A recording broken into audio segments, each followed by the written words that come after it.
like it's a school photo.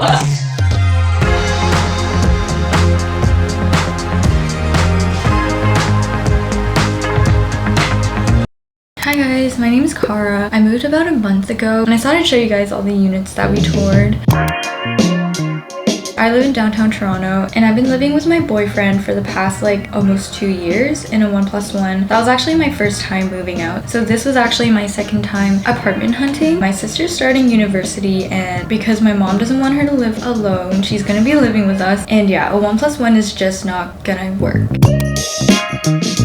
We were looking for a 3-bed. Initially, we were also gonna look at 2+1s, but after living in a place with a den, I feel like it's just not worth it. And it had to have 2 bathrooms. Our budget was under $4,000. And after this entire process, I realized that might have been kind of a tight budget. And because of our budget, we didn't have as many options. I think at the time that we were looking, we only had 13 units, which was crazy. We were also looking at apartments that were within downtown. So anything south of Bloor, east of Bathurst, and west of DVP. We also wanted it to have in-unit washer and dryer, which thankfully all the apartments that we toured had that. It needs to have good natural light because winters can get very gloomy and dark. You know, that's just really sad. Also, we didn't want any apartment that was just like 90% hallway. Yeah, that is not it. Those apartments just we also didn't want any of the rooms to have like a weird shape. You know, those ones that like have like weird corners and like it's just like slanted. Yeah. And speaking of weird things, we also didn't want to have any of those doors that are not actually doors. And if you live in Toronto, you know exactly what I'm talking about. These include the glass sliding doors and also the ones that are in the middle of a room and it's just 2 glass doors. We didn't want any of that. And we also wanted it to be a higher floor just because lower floors tend to be like noisy and darker. And because we are looking for 3 beds, a lot of the times corner units will have like a support beam, but we didn't want a support beam that was in a room. The last requirement was kind of just design preferences. We didn't want any like wonky colors, just like plain simple colors would suffice. Those are all the requirements. I hope I didn't miss anything, but yeah, that's basically the gist of it. So we toured 7 apartments.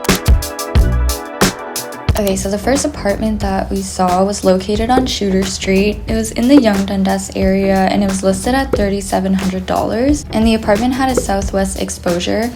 Here's a little floor plan of the apartment. I'm not gonna lie, it looks really wonky in the floor plan, so I hope it's not as noticeable in person. Okay, so right when you enter, there's a storage closet and I really like that there's a mirror there because it doesn't look like there's a lot of space to put a mirror in the entryway, so it would be really nice to be able to look at your outfit before you leave the house. The living room was a pretty decent size, even with the slanted window wall, which was actually kind of surprising. The kitchen was pretty standard. I really like that it had soft closing drawers. I feel like that's pretty rare to find. The bathrooms were also pretty nice. I don't know about that half glass wall though. I feel like water would get everywhere. But yeah, the bedrooms were very small. Having that wall there just made everything look a lot smaller. It didn't really look like I could fit anything in there aside from like a bed. And then one of the rooms had a support beam, which again contributed to making the rooms look smaller. And also just the location. I don't really like the Dundas Square area. And yeah, if I had to live there, it would kind of suck. It's a no for me. Apartment number 2 was on Rolling Mills Road. It was in the Distillery District area. It was listed at $3,500 and had a northwest exposure. And here's the floor plan. Okay, I really like this little nook area in the entryway. I feel like that would be a really nice spot to like put a little dresser or like a shoe cabinet. The location of this was a little bit far out, but it was pretty close to the 504 streetcar, so I actually didn't really mind that as much. This apartment was also on a very low floor, like single-digit low floor, but because it was in a really quiet neighborhood, it wasn't really that noisy. But yeah, I really liked the finishes. It was really pretty. I didn't really like that this apartment was kind of giving 90% hallway, just because like a lot of the rooms were in that hallway area. It just seemed very long. The kitchen was really nice. I really liked that there was an island. I feel like that's so rare to find, especially downtown, but it was so nice. And the fridge was actually like full size, or like close to full size. It was probably like the biggest fridge I've ever seen downtown. So I really appreciated that. But yeah, the rooms were a little bit small. Apartment number 3 was on Down Street. It's in the Sugar Beach area, listed at $3,800 and had a southwest exposure. And here's the floor plan. Okay, so this apartment, it was very, very sad for me because I actually really liked it. Honestly, coming into this, I already tried not to get attached because the location was really far. It was kind of inconvenient, like wasn't really that close to any streetcars or any subway stations, and like yeah, it was just kind of out of the way. But yeah, it was really pretty. I think the finishes were really nice and the room sizes were pretty decent. The view, literally insane. Like I literally loved the view so much, and I think that I liked it so much that it kind of blinded me, and I was like honestly ignoring all the red flags. Yeah, you could see the lake, CN Tower, Scotiabank Arena, and I am a hockey fan, so that last one I was like, oh my god, I have to get this place. And so where the nice view was, there was a building that was going to be built right there, so like it would basically just obstruct the view and it would be noisy. So yeah, this apartment really did a number on me. I was really upset, but it's okay, we moved.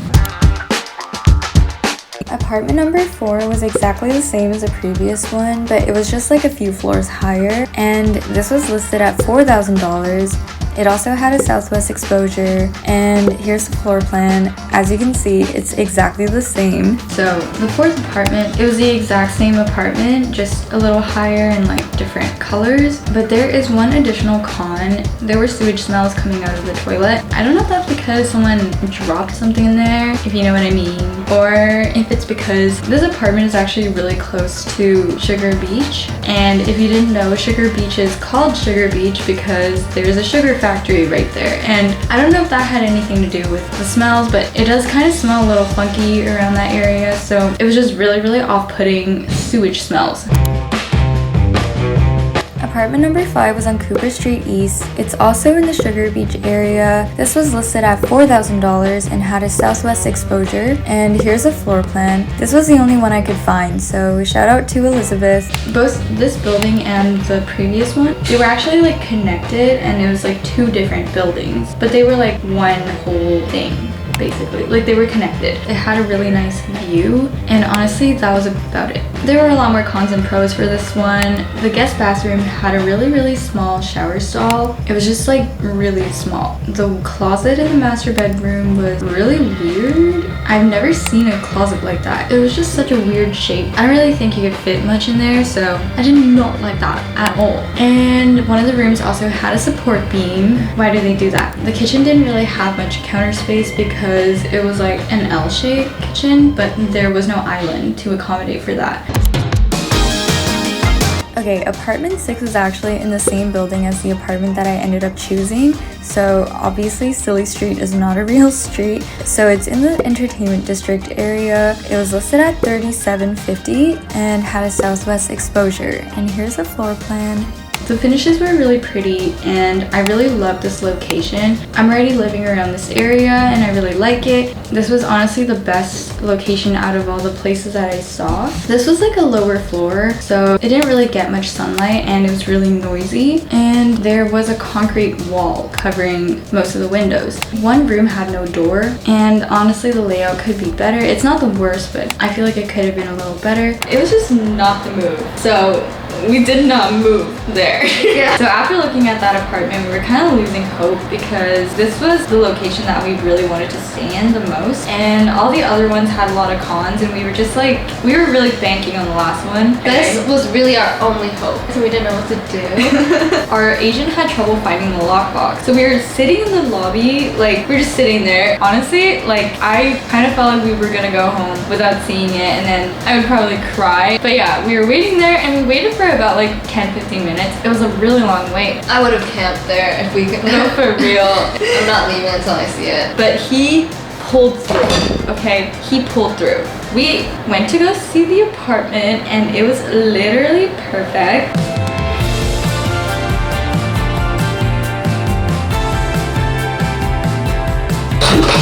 I put extra large boxes, but